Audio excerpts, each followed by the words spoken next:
नमस्कार मित्रांनो, मी डायटिशियन तृप्ती वानखडे।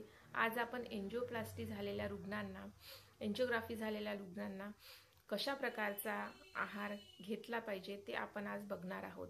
एंजिओग्राफी झाल्यानंतर पेशंटला डॉक्टरच्या गाईडलाईन्स योग्य रीतीने फॉलो करायचे असतात। एंजिओग्राफी नंतर आपण आपलं कोलेस्ट्रॉल लेवल कसं मेंटेन ठेवलं पाहिजे ते बघायचं असतं। इंडियन डाएटमध्ये पेशंटला अनेक ऑप्शन्स असतात जे आपण जर फॉलो केले तर आपलं कोलेस्ट्रॉल लेवल मेंटेन राहू शकतं। पण जर आपण तळलेले तुपकट पदार्थ, बेकरी प्रोडक्ट्स, फॅटयुक्त पदार्थ हे जर घेत राहिलो तर आणखी कोलेस्ट्रॉल लेवल वाढण्याची शक्यता असते। आपल्या डाएटमधून आपण फॅटयुक्त पदार्थ कमी केले पाहिजे आणि फायबरयुक्त, प्रोटीनयुक्त असे पदार्थांचा समावेश केला पाहिजे। फळं घेताना कोणते फळे घ्यायची, ड्रायफ्रुट्स खाताना कोणत्या प्रकारचे ड्रायफ्रुट्स आपण खाल्ले पाहिजे, जेवणामध्ये आपण कोणत्या प्रकारचे कडधान्य घेतले पाहिजे, हे या गोष्टीकडे एंजिओग्राफी झाल्यानंतर आपल्याला लक्ष द्यायची गरज असते। मुख्यतः आपण इंडियन डाएटमध्ये जर आपल्याकडे तळलेले पदार्थ खाण्याची खूप पद्धत आहे। आपण एंजिओग्राफी झाल्यानंतरही जर म्हटलं की आपल्याकडे बटाटे वडे केले आहे, एखादा बटाटा वडा खाल्ला तर काहीच फरक पडणार नाही। 5-6 भजे केले असेल, भजे खाल्ले 5-6 तर काही फरक पडणार नाही। एखादा गुलाबजामुन खाल्ला तर काही फरक पडणार नाही। पण जर म्हटलं की मी 5-6 बटाटे वडे खाते किंवा एखादा प्लेट भजे खाते, 5-6 गुलाबजामुन खाते, तर हे नक्कीच काळजीची गोष्ट आहे। अशा प्रकारे आपण या गोष्टीवर कंट्रोल केलं पाहिजे। एखाद्या गुलाबजामुन खाल्ला, त्याचं प्रमाण कमी केलं प्रत्येक गोष्टीचं, तर ते आपल्या आरोग्यासाठी चांगलं राहू शकतं।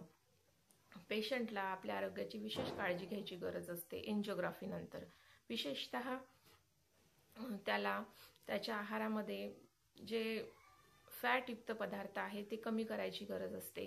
फायबर कंटेंट वाढवायची गरज असते, जसे कडधान्य, गहू, ज्वारी, बाजरी, मका इत्यादी पदार्थ त्यांनी डाएटमध्ये घेतले। कोंड्यायुक्त पदार्थ जे आपण आजकाल पॉलिश्ड तांदूळ, पॉलिश डाळ वापरतो, ते वापरायच्या ऐवजी आपण अनपॉलिश डाळ, अनपॉलिश तांदूळ वापरू शकतो। तसेच जर बेकरी प्रोडक्टमध्ये दूध आणि दही हे पदार्थ, पनीर हे पदार्थ जर आपण घेत असले तर आपण लो फॅट दही किंवा टोन दूध, टोन मिल्क ज्याला आपण म्हणू शकतो, अशा प्रकारचं आपण घेऊ शकतो। ड्रायफ्रुट्समध्ये जर घ्यायचं झालं तर आपण 3-4 बदाम किंवा वॉलनट हे आपण आहारामध्ये घेऊ शकतो, पण ते पण त्याचं प्रमाण आपण व्यवस्थित मोजून घेतलं पाहिजे। जसं काही 3-4 बदाम, 2-3 अक्रोड असं जर घेतलं तर त्या पेशंटला लवकर रिकव्हरी होण्याची शक्यता असते। त्यामुळे जर आपण एंजिओप्लास्टी नंतर पेशंटला डेली रुटीनमध्ये जर सांगितलं तर त्यांना डाएटकडे जर त्यांनी व्यवस्थित लक्ष दिलं, डाएटच्या गाईडलाईन्स फॉलो केल्या, जर डेली रुटीनमध्ये त्यांनी, ते एवढं शक्य नसते डेली रुटीनमध्ये डाएट फॉलो करणं, पण जर त्यांनी काही गोष्टींना आहारातून वगळलं, जसं काही तूप जास्त प्रमाणात ते खाऊ शकणार नाही, जास्त बॅड कोलेस्ट्रॉल, गुड कोलेस्ट्रॉल या दोन्ही गोष्टी असते। LDL हे जे आपण म्हणतो जे बॅड कोलेस्ट्रॉल आहे आणि HDL जे आहे हे गुड कोलेस्ट्रॉल आहे।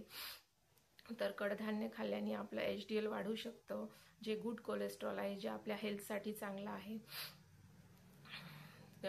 एंजिओग्राफीच्या सर्जरीनंतर पेशंटनी जर सकाळी उठून उपाशी पोटी 2-3 लसणाच्या पाकळ्या खाल्ल्या तर त्याच्या कोलेस्ट्रॉल लेवल मेंटेन राहण्यासाठी मदत होऊ शकते। त्यामुळे एंजिओग्राफीच्या रुग्णांनी सकाळी अंशापोटी 2-3 लसणाच्या पाकळ्या नक्की खायला हव्या। त्यामुळे त्याचं कोलेस्ट्रॉल लेवल मेंटेन राहण्यात किंवा गुड कोलेस्ट्रॉल लेवल तयार होण्यास मदत होऊ शकते। तसंच धान्यामध्ये जर कोंड्यायुक्त धान्य त्यांनी घेतलं तर त्याला त्या गोष्टीसाठी मदत होऊ शकते। बेकरी प्रोडक्ट त्यांनी बंद करायला हवे, जे फॅटयुक्त पदार्थ आहे ते बंद करायला हवे। अशा अनेक गोष्टी आहेत जे त्यांनी डाएटमधून वगळायला हव्या। या गोष्टींचा त्यांच्या आहारावर आणि हेल्थवर चांगला इफेक्ट येऊ शकतो। त्यामुळे एंजिओग्राफीच्या रुग्णांनी आपल्या डाएटची विशेष काळजी घ्यायला हवी।